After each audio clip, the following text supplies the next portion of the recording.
Okay. Hi, guys. I'm Brittany from Atlanta. I'm only 28, but I'm trying to move on with my life after a string of failed relationships. I met an older guy, he's 36, about a year ago. Let's call him D. Right. Not to get into too much detail, but he's crazy attractive and has a great personality. He's the kind of man who would make you feel like the only woman in the room with just a look. Women know exactly what I mean by this. We met at a rooftop brunch downtown, and from the moment our eyes locked, it was a wrap. To be honest, I was a little tipsy, but I know my type when I see it. I could tell he was the player type, but I wasn't really looking for anything serious, so I thought, why not? He's fine anyway. At first, it was fun and casual. Late night conversations, random adventures, little stuff like that. I want to say that we waited to have sex, at least it seemed like it, because we were spending so much time talking on the phone and texting. But to be honest, we kissed the first night we met, and we had sex on like the second date. Now that I think about it, it wasn't much of a date. He just stopped by and we talked for most of the night.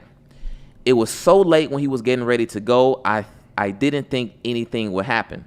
I could tell he was looking for a kiss, and it was late, so I figured just one wouldn't hurt. While we kissed, he put my hand on his lap.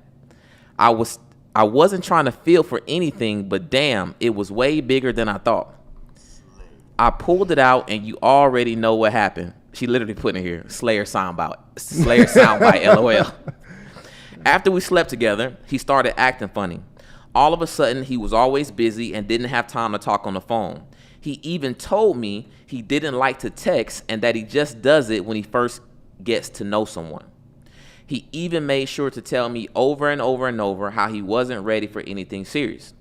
I acted like it was okay because I told myself I didn't want anything serious either, but deep down I was crushed. I thought he would feel less pressured if I told him that I also wanted to be casual. I thought he might feel better about spending more time with me like we did in the beginning. But he took what I said and ran with it. Things got much worse, which I didn't think was even possible. He started ghosting me for days, ignoring my calls, left me on red, and when he did show up, he always had something else to do immediately after we had sex. I get angry now just thinking about it, but I could never tell him no. The more he acted like I was nothing, the more I wanted to be with him. I would even tell him that he could come over, but that we weren't going to have sex. He would just laugh in my face and say, okay. As soon as he would come over, all of my anger and frustration would melt away. It didn't matter that he treated me like an option. I would always drop everything for him. We had sex every time he came over. And every time, I swear, it was the last time. I tell myself I never let him get back into my life, but he had this way of making me feel like I needed him to survive. I couldn't stop thinking about him, but it wasn't just physical. It felt like he had crawled into every part of my mind. I became obsessed, but not in a romantic way. It was more like I wanted to prove to him that I was better than any other woman he was dealing with. I kept acting like I didn't care that he had other women. He would even tell me that I had the wettest. We never talked about this. Can we even say some of these words in here? Just keep going. The wettest, we get it. We get it. What? Okay. He's ever had. So he would even tell me that I had the wettest, he's ever had while we were having sex. He said that none of these other women, she didn't say women, but these other women can throw it back like me. I was out of control, angry, frustrated, and turned on all at the same time. Please don't judge me, Ryan and Ty. I started pulling away from friends, isolated myself because no one understood why I couldn't let go of this man. My best friend told me I was losing myself, that I wasn't the same confident woman I used to be. And she was right. D had me so tangled up in him that I couldn't even recognize myself anymore. I was trapped in a toxic loop where I knew he was bad for me, but I couldn't stop coming back for more. It got worse when I tried to move on. I met another guy, let's call him Jay. Jay is a cool guy, someone who actually wanted a future with me. He was kind, patient, and everything D wasn't. When we started dating, I thought I could finally break free. But even when I was with Jay, D consumed my thoughts. I could be out at dinner with Jay, and all I could think about was whether D would call me and convince me to let him come over. I thought about what he was doing, who he was texting, and even cared that I had someone new in my life. Even when I was sleeping with Jay, my mind was on D. I hated myself for it. I closed my eyes, and instead of being present with the man who was right in front of me, I see D's face, feel his hands, hear his voice in my head. I would fake orgasms just to get through sex with Jay. My body and soul still belonged to D. I felt sick with guilt, but I couldn't help it. D had consumed me so deeply that I didn't know how to untangle myself from him, even while I was physically with someone else. A month ago, after I had sex with Jay, I laid there in the dark crying. I was still chained to a man who didn't even care if I lived or died. The breaking point came when D texted me after ghosting me for weeks. He said he was right up the street. Jay had just left, and I hadn't even had time to shower off the guilt from being with him. But the moment D walked in, I didn't even care. I let him use me all over again. We had sex and have been ever since. I think I'm ready to end things with D. What can I do? Wow. Yeah. Wow. Yeah. So this is a lot. So when I read them, I kind of skim through them so I can make sure it's kind of new to me when I read it. But reading this one, it's like she's in too deep on this one. Yeah. There's a lot going on, and so this is our sister, right? She's an initiate. She sent in her story, and which all of you can do at info@hardlyinitiated.com. And you hearing this right here, and it's crazy that we picked this one today, right? Because we didn't even try to intentionally match. We just take them as they come. This story and my story that we just talked about, there's so many similarities. So many similarities that I heard. What was just some off the top of your head that stood out to you when you heard that story, Tiff? Is the fact that he's repeatedly not only saying to her, but showing her that he doesn't want her, that he only wants her body. Right. And she constantly keeps giving herself to him instead of giving him the money to go buy himself a blow-up doll, which she essentially became to him. Yes. Now, what I will say, guys, is that I actually have, what's my sister's name? Brittany. Okay. So Brittany's actually here with us. Okay. Awesome. So we need to give Brittany some game. Yeah. Now the thing is, it was a bit now because I don't like bringing people on anonymously. That's the thing, especially my initiates, because we up here putting ourselves on blast. But it's still something she clearly dealing with the dude still. Yeah. So it's one of those things where we said, okay, for this particular situation, we'll bring up anonymously. Okay. 100%.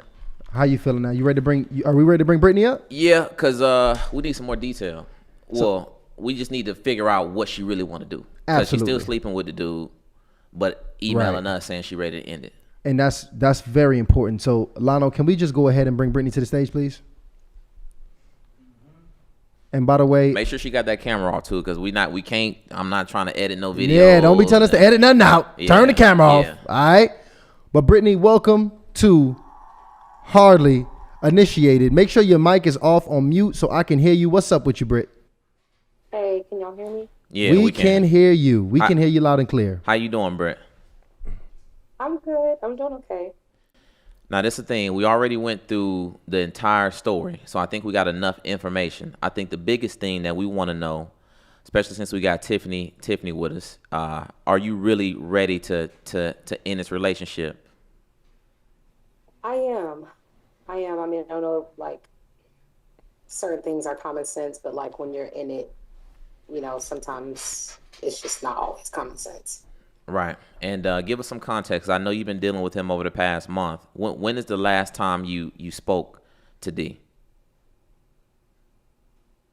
It was a couple days ago. Yeah, it was a couple days ago. I seen him actually a couple days ago. Ooh, so it's still fresh. Yeah. I mean, if I'm totally honest, I'm on here now. He actually is coming over tonight. No, Brit. Cool. Okay. Brits. Now they're saying my sister's volume is low, so let's turn Brit's volume up, Lano. Let's get her volume up, as much as you can. So Okay. y'all be patient. And let me talk to the that. niches real quick, guys. If you just tuning in, we just went over very detailed X-Files with Brittany, who's 28 in Atlanta, and she has, it sounds like, an active soul tie with a gentleman named D. Absolutely. And it's been going on back and forth for about a year. He's ghosted her back and forth. He's done some, some player type stuff, some old regular sorry dude stuff, right? And the thing is, she actually has recently dealt with him. Spoke to him a couple of days ago. Brittany is saying, and that he actually, Brittany, tonight. Now, first of all, she in Atlanta. It's 9:48 at night. Yeah. So we already know what's going down tonight. Britt, did you just agree to this? Like, when did you come up with this? It was earlier today, like just, in our normal texting, and then, like he always does, just like, what you doing later? And I'm like, nothing, chilling after work. And he's just like, okay, I'm gonna pull up. And I just said, okay. Okay, so we got to go off script, and you let me know. It seems like everything's going off script. I don't even know if this episode is going to make it through the YouTube algorithm. It's not. But I'm like, yo, let's, because he coming over. Yeah. The first thing we got to do is stop him from coming over. And first of all, we need to end it because just so you know, for everybody listening, we're going to do an absolute renunciation of the show.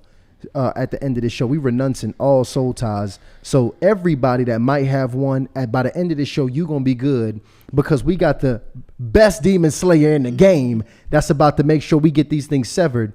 But what we have to do is first stop this brother from coming over. So here's what we're going to challenge you. And I think me and Ryan is on the same page on this one, because if I think what you're thinking on this one too, what I need you to do, I need you to call him, Britt. Okay, I need you. Wait, Britt, because we pushing it to the edge. Okay. Are you okay with that? Is that even in the realm of possibility that you would be okay and give us permission? I mean, we can't bring him on the show, but are you open to calling him and maybe putting him on loudspeaker so you can officially do this thing? Yeah, like calling him and telling him not to come. That's the first step. Yeah, like I kind of just agreed, like saying, okay, yeah, just because like it's just our normal thing to do. But like I said, in my email, like I know I need to stop this. I know I'm just too old for this. So like, yeah, I'll do it. Well, let's do it. And like Tyshawn stated, we're going to renounce all of these soul ties tonight. Right after. But the first thing, you got to actually prevent this guy from coming over your house, because if you be getting physical with him back and forth for the past month, I mean, it's only going to get hot and heavy. It's only going to be the same thing tonight. It's only going to get worse. Call this brother right now. Do it right now. We'll wait. We'll be patient. And matter of fact, everybody put courage in the chat right now. Everybody put courage in the chat right now. Yeah. I got to initiate Brittany on here live, about to call this sucker and break up with him. Whoa. We getting done with him right now. Yes. Okay. I'm not gonna lie, this is the most off the chain show I ever been a part of. This is it. I guess Brittany, I set the tone. I'm proud of you, because Tyshawn crazy, okay? Yeah. Okay, hold on. It's ringing. Can y'all hear it? Yeah, we can hear it. We can hear. Hello? Hello? Hey, where you at? I'm at the crib right now. I'm about to head your way. I was calling because I needed to talk to you about something. I'm about to be over there in a minute. We can just talk when I get there. No, I wanted to call you like before you get here because I can't do this anymore, and I don't want you to come tonight. What you mean you can't do this no more? What you mean? Like just the same conversation we kind of, had before, but obviously you don't want anything more than what we've been doing, just sex, and I don't want to do it anymore. So I don't want you, I know you probably just want to be on the way, but don't come. Like, what's going on, bro? Like, I was just over there 2 days ago. Everything was good. You wasn't tripping. Because now you don't want me to come over. Because, like, I told myself I can handle it, but I lied. Like, I can't. Every time you disappear, start ignoring me, ghosting me, like, I'm just losing myself in doing this with you, and I don't want to do it anymore. How are you losing yourself? I said what I said. You don't even sound like yourself right now, honestly. So you might be losing yourself, but I'm about to be over there in about 20 minutes. We'll just talk about it when I get there. If you come over here, I'm not going to answer the door. That's what I'm telling you. Don't come. Bro, what? And then it's just disrespectful. Like, you're laughing. I'm telling you, don't come to my house, and you laugh and tell me you're going to come. I'm telling you, don't come, and I'm done doing what we've been doing. All right. On the serious note, though, right? So what's going on? Like, you just said I can come through. You show up when it's convenient for you. You show up when it's convenient for you, and I know I deserve more than that. It's convenient for both of us. I come over when you say you're available. I don't just invite myself over there. You called me. You texted me today and said I'm gonna pull up. I gotta ask you to come over. I'm not gonna explain. Like, I'm seeing somebody else, and this is not about him. This isn't about him in particular, but I need to stop. Who are you seeing? That's neither here nor there. I'm letting you take up space that I just can't give you no more. Who are you seeing? D. Who is, bro? I'm not. That's it. Look, I'm about to head over there. I just told you don't come over here. I'm not doing it anymore. I will miss you. Like, I'm telling you. Bruh? Like, honestly, who is, bro? Good luck with everything. That's it, D. Don't come over here. Hold on. All right, bye. Can y'all hear me? First of all, Yo, my heart was pounding. First of all, way to stay strong. My hands are literally shaking. Please, first of all, if that brother pursues and pulls up, you know we got to get the police. You better not open no doors. Don't let nobody in your house, because the first thing I'm thinking is safety when I hear that, especially a woman in this kind of situation. You just watch my situation, and I feel like I always feel more for the ladies, because when you got a brother being aggressive, right, you just never know what can come from. He's never had a history of being aggressive. You didn't put that in the story. That's never been the case, has it? Nah, he's not that kind of guy. Like, he's cool. He's honestly been sweet, but I mean, I know it doesn't sound like he's sweet from the information I gave y'all, but I mean, he's never been aggressive or anything like that with me. That was just so crazy to me, because he was extremely dismissive in that whole conversation. Right. Familiar spirit. That means he's familiar with her. That means he's already mastered her. He feels like he's mastered her. He's gotten to that space where he doesn't feel like this is serious. He feels like, okay, you're just having another episode. This is just another time where you're saying no, but I'll get around your no again. You know, he knows the size of the soul tie. He knows that he has a strong hold on her. That's why it's called a stronghold. It's not easy to let go. It's not easy to let go. And I want to say something to you, to Brittany. I'm gonna ask you a question, and this, I want to ask you, what is your relationship like with your father? You know, in and out. Not, you know, nothing. I mean, he's not just. It's not like I don't know him, but I don't have like a, you know, close relationship with him. Most issues like this stem from the father relationship. It stems from that. It comes from that whatever you lack with the father, you look for it in a guy. Even in saying, oh, he's sweet or what have you, I can see the justification. I can see it's almost like you're smoothing him back over to bring him back into your life. This man has become an idol to you. Do you let me ask you a question. Are you a believer? Yes. You're a believer. And are you going to any church or anything like that? Are you active, like an active believer? Reading the Bible? Recently, yes. Recently. Okay, I'm proud of you on that. One of the things that I would want to challenge you to do, the Bible says in Romans 12:1, present your body as a living sacrifice, holy and acceptable to God, which is your reasonable service. I want to tell you something that the enemy does that a lot of people don't understand. So if we go back to the biblical days, there was a such thing as, you can look at, there was a king, and the king would have his wife, which would be the queen. He would have concubines. Every woman has to ask herself whether I want to be a wife or a concubine. What is your desire to be? A wife, for sure. A wife. Okay. A girlfriend in modern day is a concubine. Anytime you are presenting yourself to a man and you allow him to touch your body, anytime a man can touch you while you're wearing your dad's last name or while you're wearing your maternal grandfather's last name, which is a curse, by the way. Anytime a man can touch you outside of that, what you're literally saying to him, I don't value myself. And he comes into agreement with that. Because two walk together except they be agreed.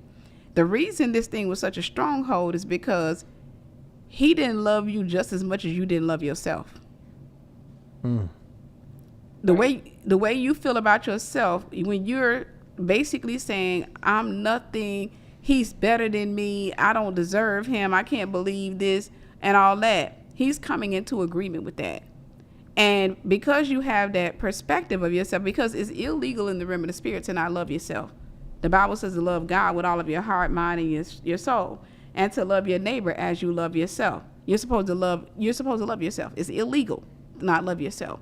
When you don't love yourself, I want you to think of the word illegal. Illegal means that if I do it, I get bound or arrested.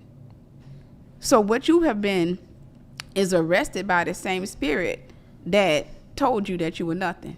Wow. Which is the same spirit that drove your father away. It's a generational curse. And so what that spirit has decided is that you're a concubine. And so what it does is it'll keep you in the girlfriend realm for the rest of your life, where you'll just be allowing men to use you, allowing men to come in and to sleep with you.